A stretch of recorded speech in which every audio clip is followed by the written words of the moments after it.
want to do when we're being mindful is take a moment to separate ourselves from those thoughts or those hypotheses and ask ourselves, is that really a skillful thing to do right now? The difficult part is that especially in today's society, a hypothesis comes out, we identify with it, and we're off to the races before we even contemplate, was it a skillful thing to do? And that right there is one of the major driving forces of addiction, and why mindfulness is so essential and powerful with addiction. The side effect of giving yourself that space is you feel. And that's why emotions and allowing ourselves to be present with the discomfort and growing distress tolerance and all of these things is such a vital component, and why people struggle so much with mindfulness. This is why we have people who, like partners that will get into relationships and they'll say, I don't understand, how could I have married an addict? My father's an addict. I should have known better. And it's because they didn't have that awareness, right? Maybe, not always, but of their mind's eye, of how the mind seeks familiarity over uncertainty. And I think it was M. Scott Peck who said, mental health is the absolute commitment to reality, no matter what the cost. And the truth is reality is uncertainty. At its core, reality is we don't know what's going to happen in any situation. And so the more comfortable we are in that uncertainty, the more skillfully we can respond to the environment that's around us. So, I mean, it's so profound, so simple, yet so difficult. I mean, even as you said that, I know this is like not new concept for me. And I already started getting anxious when you said reality is uncertainty. And I'm like, yes, I know that. And yet a lot of my drive is to go to certainty rather than embrace, chaos and uncertainty. So I'm just aware, even as you said that, of just my own nervous system activated. Yeah. And Darren, it's the piece of, my belief is that we're hardwired for continuity and consistency, and so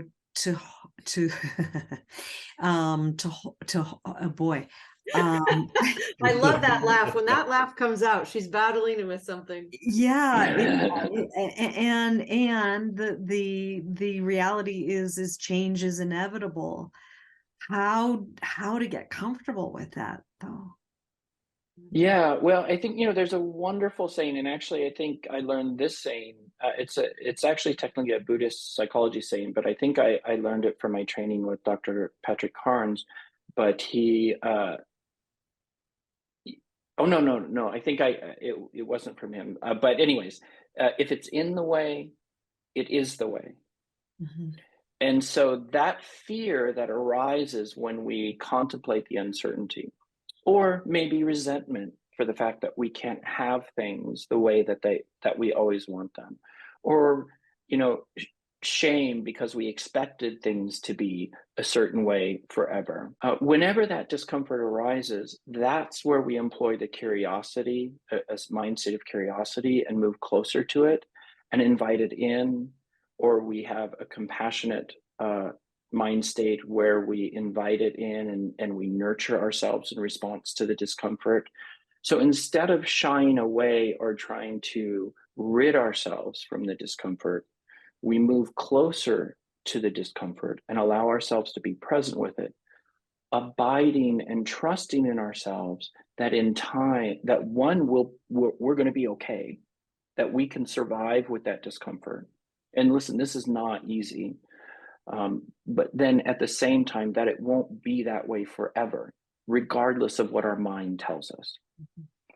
Let me ask, working definition of mindfulness so what would you use? Because I'm hearing some different pieces from you. And what would you say the working definition is for regular folks? Yeah, so, and I won't be able to give the quote exactly, but I think John Kabat-Zinn gives a wonderful definition of mindfulness, which is to be aware of what's presenting itself in the here and now, without reaction, without judgment, and without any type of behavioral or impulsive reaction, right? So to just pause, right? And to really just allow ourselves to, be present with that. I'm a runner, so I love to run. And, running never gets easier. It just doesn't, right? However, our ability to be present with the distress that the body creates in response to running increases. And there is no example I could give from my mind's biases that's a better example of mindfulness than that. Mindfulness never gets like, oh yeah, it's easy now. Yet the intensity of the discomfort that arises as we practice it decreases.